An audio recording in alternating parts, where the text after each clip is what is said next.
신의 성품을 향하여 하나님을 닮는 성령의 열매를 맺는 하나님의 자녀. 성령의 열매는 사랑과 희락과 화평과 오래 참음과, 그리고 그 오래 참음이 몇 주 지나서 저는 연구다를 잘 마치고 돌아왔습니다. 이제 오늘 5번째 성령의 열매 자비에 대하여 하나님 말씀하시기를 원하십니다. 자비. 영어 성경에는 자비를 kindness라고 번역해 놓았습니다. 자비는 남을 깊이 생각하고 또 가엾게 여겨서 은덕을 베푸는 것을 이야기합니다. kindness, 친절함은 풍요로움과 관대하고 상대를 배려함을 이야기합니다.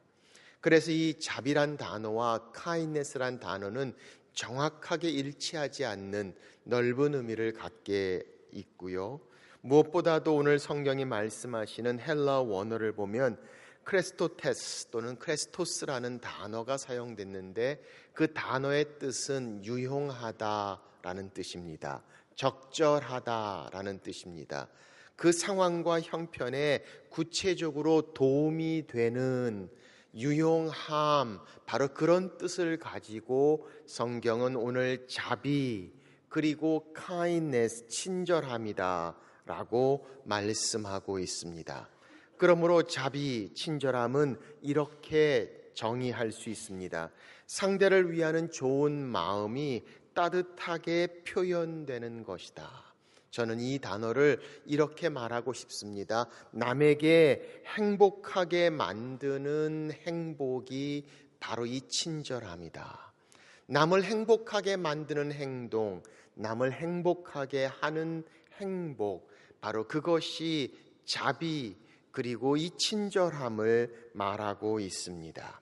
오늘 이 친절함이 성령의 5번째 열매가 됩니다. 자비란 단어가 막연하게 우리에게 접근해 온다면 오늘 kindness, 이 친절함을 가지고 5번째 성령의 열매 하나님 말씀 같이 나누어 봅니다. 먼저 성경이 말씀하시는 3가지 중요한 정의를 함께 나눕니다. 첫째로 친절함은 불쌍히 여기는 마음에서 나옵니다. 그래서 오늘 말씀이 자비라는 단어로 사용됩니다. 친절은 상대방을 위하는 마음입니다. 상대방에게 무엇을 얻고자 하는 마음이 아니라 주고자 하는 마음입니다. 불쌍히 여기는 마음, 가엾게 여기는 마음에서 시작됩니다. 상대방에게 무엇인가 유익을 얻고자 하는 것이 아니라 유익을 주고자 하는 마음에서 시작합니다. 무엇을 바라고 기대하지 않습니다. 이 자비, 이 친절함은 무엇인가 주고자 하고 나누고자 하는 마음에서 시작됩니다. 그것은 그들의 필요를 인정하고 그들의 필요를 돕고자 만나고자 하는 마음입니다. 바로 불쌍히 여기는 마음, 자비로운 마음에서 나오는 풍요롭고 관대함, 바로 그것이 오늘 말씀하시는 친절함이 됩니다.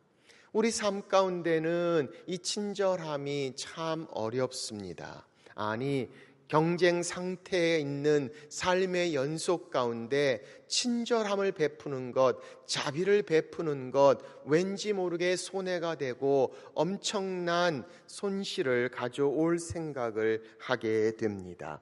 복수와 응징이 당연하게 생존을 향해 존재해야 되는 부분들을 바라본다면 오늘 성령의 열매, 이 친절함과 자비는 왠지 모르게 거리가 먼 내용이 됩니다.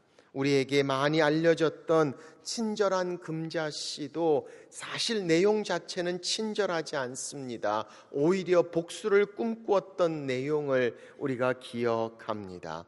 아니, 그래서 위에 사람에겐 친절한 것처럼 보이지만 아랫사람에게는 그렇지 못합니다. 무엇을 얻고자 하는 데에는 친절한 모습을 보이지만 실제로는 그렇지 않습니다. 바로 생존과 그렇게 경쟁 가운데 있는 우리 삶 가운데 이 자비와 친절함은 결코 쉬운 것이 아님을 우리는 바라보게 됩니다. 그래서 오늘 성경은 성령의 열매라고 말씀하시며 우리의 힘으로 우리의 상황 가운데 그렇게 친절하게 대할 수 없음을, 그렇게 자비롭게 할 수 없음을 깨닫게 하십니다. 성령께서 도와주시고 성령께서 인도해 주셔서 그런 마음을 주실 때 우리가 그렇게 베풀고 나눌 수 있음을 성경은 말씀하고 있습니다. 그래서 이 친절함, 이 자비로움은 바로 하나님 아버지의 마음이라고 성경은 말씀합니다. 에베소 2장 7절은 이렇게 말씀합니다. 그리스도 예수 안에서 우리에게 자비하심으로써 그 은혜의 지극히 풍성함을 오는 여러 세대에 나타내려 하심이라. 그리고 말씀하십니다. 너희는 그 은혜에 의하여 믿음으로 말미암아 구원을 받았으니. 하나님이 우리에게 주시는 구원, 바로 예수 그리스도 안에서 그의 자비하심, 그의 친절하심, 바로 그것으로 인해서 우리에게 구원을 주시는 하나님의 마음을 말씀하고 있습니다. 디도서 3장에도 우리 가운데 말씀합니다. 우리의 중생의 씻음과 성령의 새롭게 하심은 바로 우리 구주 하나님의 자비와 사랑함에 나타날 때다 라고 말씀합니다. 하나님의 자비 그리고 사람을 사랑하심이 나타날 때 바로 그 중생과 성령의 씻음이 있다라고 말씀하시며 우리를 향한 하나님의 사랑 자비입니다. 우리를 향한 하나님의 사랑 친절함입니다. 바로 그 하나님의 마음 성령의 열매를 성경은 말씀하고 있습니다. 그래서 누가복음 6장 36절 하나님은 우리 가운데 이렇게 말씀하십니다. 우리 한번 같이 읽겠습니다. 시작. 너희 아버지의 자비로우심 같이 너희도 자비로운 자가 되라.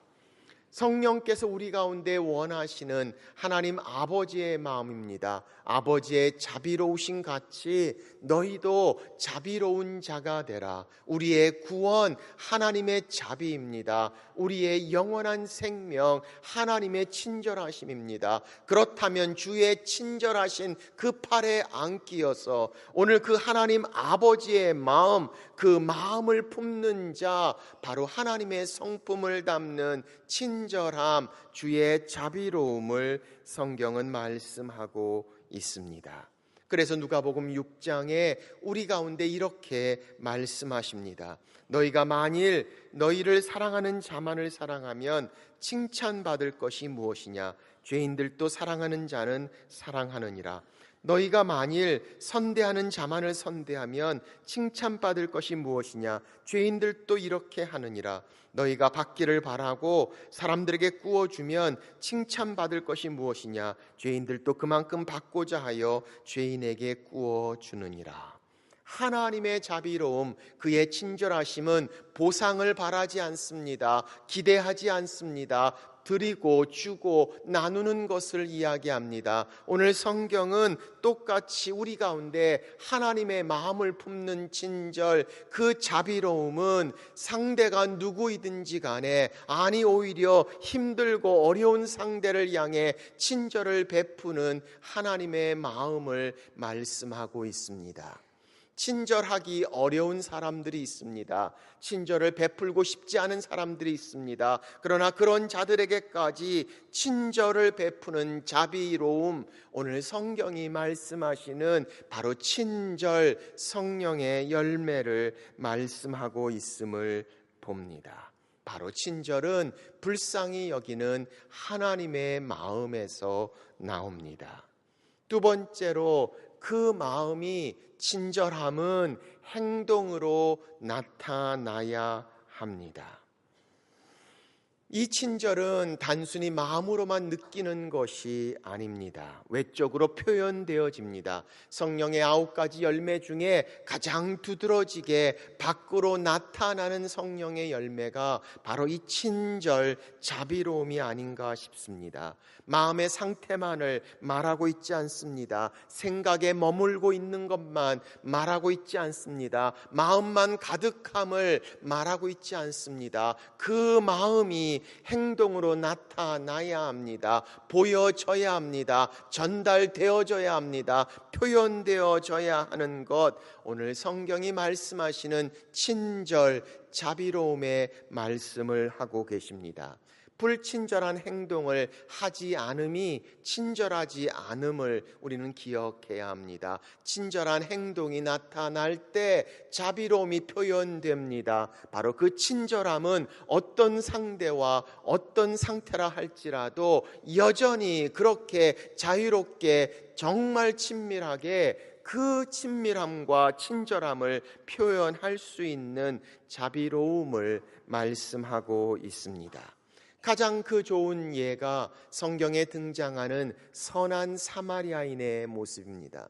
강도당한 사람이 힘들게 쓰러져 있을 때 다른 사람들은 다 보고 지나갔습니다. 그런데 이 선한 사마리아는 그를 향해 불쌍히 여기는 마음을 품습니다. 그러나 마음만으로 끝나지 않습니다. 성경은 끊임없이 그 행동에 대하여 동사를 사용하여 그의 행동을 표현하고 있음을 봅니다.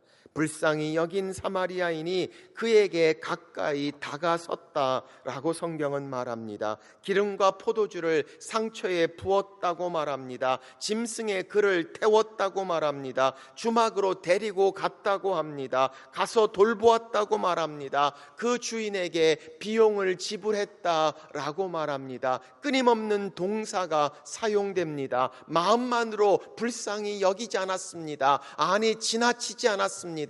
그것이 표현됩니다. 행동으로 나타납니다. 몸을 움직입니다. 손이 움직입니다. 다가가는 행동, 바로 그 표현, 바로 눈에 띄는 행동으로 나타나는 친절의 모습을 성경은 말씀하고 있습니다. 한국에 일본 사람들을 함께 사역하는 예배 공동체들이 몇 개가 있습니다. 그 모임에서 한 번은 집회가 있어서 제가 강사로 초청되어 간 적이 있습니다. 가서 얼마나 큰 감동을 받았는지 모릅니다. 일본인들이 함께 모여서 예배하며 주님을 찬양합니다. 그런데 몇 년 전에 일본에 났던 그 엄청난 지진을 지금도 기도하고 있습니다. 지금도 지원하고 있고 지금도 매년 그곳을 방문하여 섬기고 돕고 있는 그들의 모습을 발견하고 깜짝 놀랐습니다. 한 번 조금 도운 것으로 끝나지 않았습니다. 생색하는 것으로 표현하지만 않았습니다. 그들은 끊임없이 기도하고 매년 다가갑니다. 그렇게 그 마을들을 향해서 돕고 섬기고 그들의 필요를 만나는 친절, 자비로움을 베푸는 것을 봅니다. 가슴에 십자가를 달고 갑니다. 아니, 기독교에 대해서 잘 알지 못하는 일본 사람들도 십자가의 모습은 기독교의 모습이 아니라 친절의 모습입니다. 우리를 향해 도우러 온 자들, 도움이 되는 자들, 자비로움을 표시하는 사람들의 모습으로 그들에게 받아들여지고 있는 것을 보며 얼마나 큰 감동을 받았는지 모릅니다. 그렇습니다. 오늘 그 친절은 행동으로 보여져야 합니다. 몸이 움직여집니다. 나타납니다. 말로써 표현됩니다. 경청으로 표현됩니다. 그렇게 드려지고 보여지는 행동, 그 불쌍히 여기는 마음, 친절은 행동으로 보여진다. 성경은 우리 가운데 말씀하고 있음을 봅니다. 세 번째, 그 친절에는 하나님의 축복이 있습니다. 우리는 친절한 사람을 좋아합니다. 친절한 사람 옆에 있고 싶습니다. 불친절한 사람은 싫어합니다. 아니, 그렇게 훌륭한 가게에도 친절한 가게가 좋습니다. 불친절한 식당은 가고 싶지 않습니다. 불친절한 교회도 가고 싶지 않습니다. 친절한 곳에 있고 싶습니다. 성경은 우리 가운데 말씀합니다. 잠언 19장 사람은 자기의 인자함으로 남에게 사모함을 받느니라.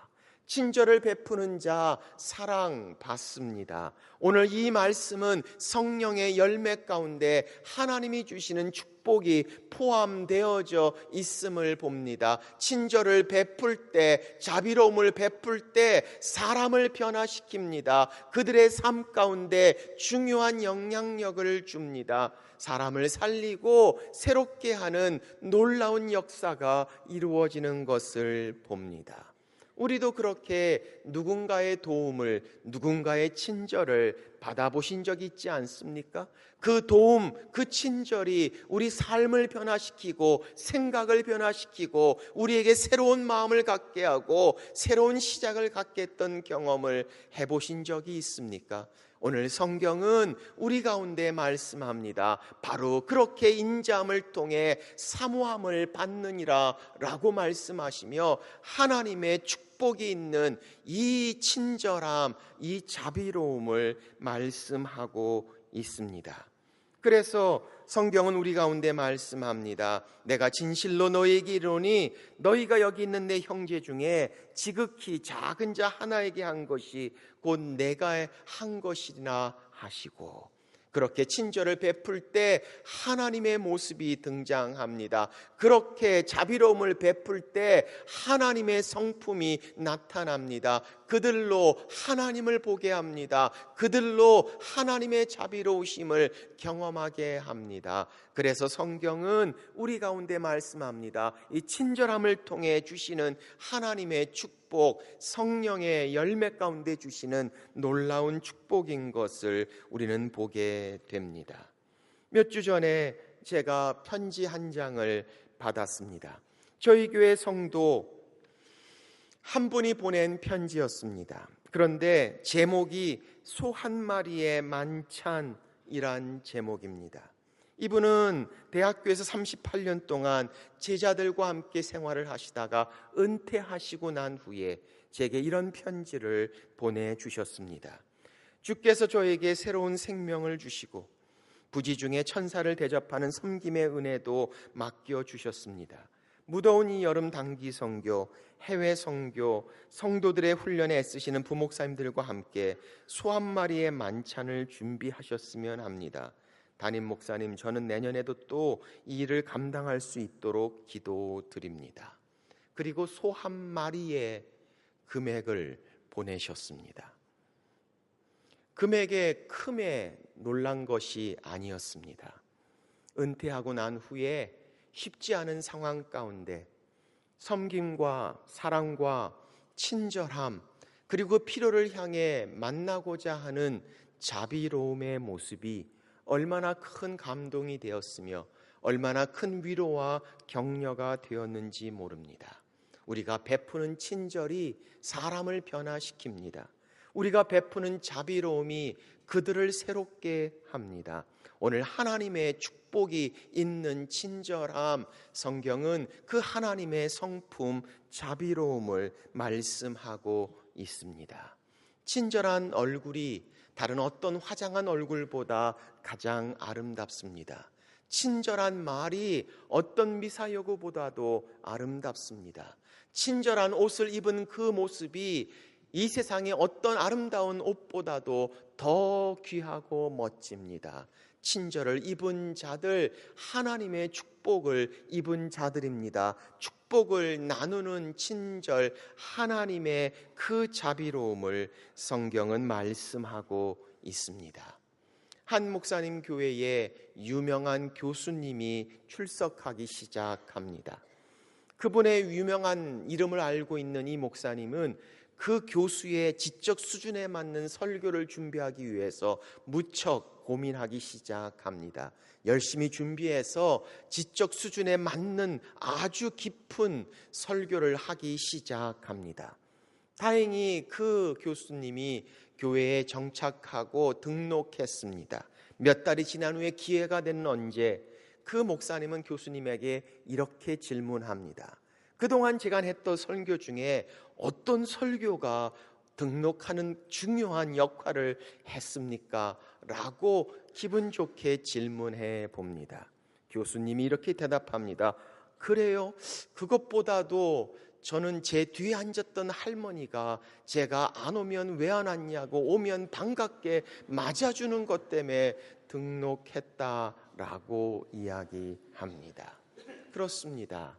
친절함, 하나님의 축복이 됩니다. 내가 베푸는 친절, 자비로움이 하나님의 모습을 그들에게 나타나게 합니다.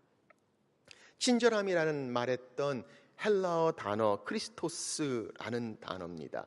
이 크리스토스라는 단어는 친절함입니다. 그런데 기독교인이라는 단어를 크리스토스라고 합니다. 그래서 초대교회의 역사를 보면 이 크리스토스와 크리스토스가 발음이 비슷해서 사람들이 혼동하여 함께 썼던 것을 봅니다. 그리스도인들을 보면서 크리스토스라고 하지 않고 크리스토스, 친절한 사람들이라고 했습니다. 친절한 사람들 크리스토스를 보며 크리스토스, 기독교인이라고 했습니다. 잘못 이해해서 오용한 것이지만 정확하게 성경적인 오해가 아닌가 싶습니다. 기독교인들, 하나님의 성품을 가진 자, 크리스토스는 크리스토스, 친절한 사람입니다. 친절한 사람, 그리스도인의 모습을 가진 하나님의 성품을 가진 자들을 우리는 보게 됩니다. 바로 그 친절함에 하나님의 축복이 있습니다. 친절은 상대를 생각하는 하나님의 마음입니다. 그 마음이 행동으로 나타나는 것입니다. 그리고 거기에는 그 사람을 변화시키는 하나님의 보상해 주시는 놀라운 축복이 있습니다. 그렇다면 이 하나님의 성품, 바로 이 자비로움, 친절함 어떻게 열매 맺을 수 있을까요? 말씀을 생각하며 세 가지의 적용을 함께 나누어 봅니다. 첫째, 나부터 시작하십시오. 주변에 왜 이렇게 불친절한 사람이 많은가 의아해하십니까? 그들의 불친절한 이유 중에 내가 친절하지 않음도 있을 수 있다는 사실을 생각해 봅니다. 그들의 불친절함이 내 탓이 될 수 있습니다. 나는 친절하고 있는가? 식당에 가서 가장 좋은 서비스를 받는 방법은 우리가 먼저 친절한 겁니다. 불친절한 그들을 이야기하기 전에 우리가 더 친절할 때 우리는 더 좋은 것으로 대접을 받는 것을 보게 됩니다. 직장에서 내가 먼저 친절합니까? 내 주변의 만남 가운데 내가 먼저 더 친절합니까? 아니면 친절하지 못한 그들을 우리는 지적하며 친절 없음을 안타까워하고 있습니까? 나부터 시작합니다. 성경은 우리 가운데 말씀합니다. 무엇이든지 남에게 대접을 받고자 하는 대로 너희도 남을 대접하라. 먼저 나부터 친절해 보십시오. 자비로움을 표현하고 나타내고 그렇게 서로를 향해서 나부터 친절 시작하십시오. 두 번째 말씀의 적용입니다. 작은 것부터 시작하십시오. 큰 것부터 하기 힘들 수 있습니다. 그러나 작은 친절은 결코 작지 않습니다. 물 한 잔의 작은 친절이, 말 한마디의 작은 친절, 전화 한 통, 카드 한 장, 한마디, 한 끼의 따뜻한 식사, 아니 작은 것이지만 친절을 베풀 때 하나님의 놀라운 축복을 우리는 경험하게 됩니다. 작은 것부터 시작해 보십시오. 조그마한 미소가 어떻게 그 자비로움의 풍성함을 가져오는지 작은 것부터 시작해 보십시오.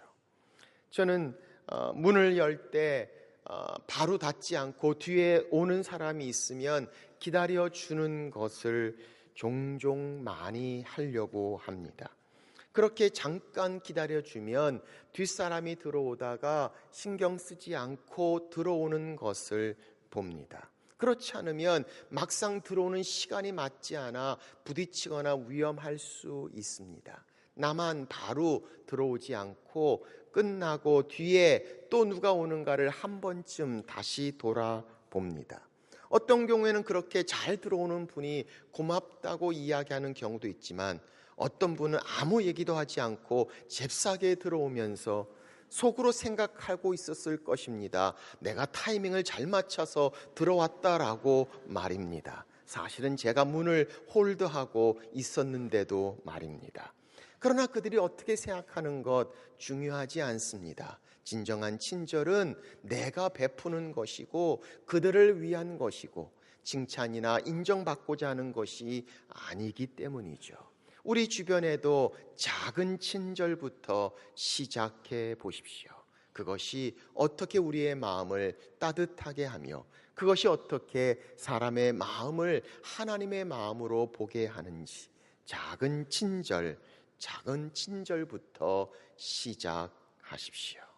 세 번째 말씀의 적용을 봅니다. 가정에서부터 시작하십시오. 어쩌면 정말 제일 친절하기 힘든 곳이 바로 가정이 아닌가 싶습니다.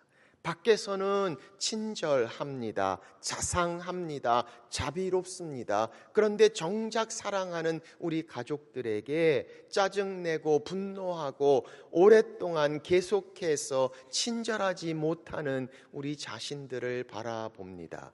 집 안에서보다 집 밖에서 더 친절한 우리 자신들을 생각한다면 가정에서부터 시작해 보십시오. 사랑하는 자녀들, 부부간에 우리의 가족들 간에 더 친절을 끊임없이 계속해서 베풀 수 있는 것, 가장 필요를 알기에 그들의 필요를 더 잘 만날 수 있는 친절함, 그 자비로움을 가정에서부터 시작해 보십시오. 사랑하는 여러분, 오늘 성경은 우리 가운데 말씀합니다. 성령의 열매, 그 친절함, 자비로움, 우리의 그 관대함과 배려가 하나님의 성품으로 서로를 향해 보여질 때 하나님이 사용하시는 놀라운 축복과 변화와 그것을 통한 하나님의 은혜를 우리는 경험하게 됩니다. 하나님, 제가 여기 있습니다. 오늘 내 삶을 통해서 하나님의 긍휼이 여기심, 하나님의 자비로우심, 하나님의 친절함이 내 삶 가운데 드러나는 성령의 열매, 주렁주렁 맺리는 신의 성품, 하나님을 담는 우리의 모습이 되게 하소서. 오늘 여러분과 제 삶 가운데 친절함, 옷을 입고 하나님의 자비로우심 닮아가는 우리의 사랑하는 주의 자녀들이 되시기를 주의 이름으로 축원합니다.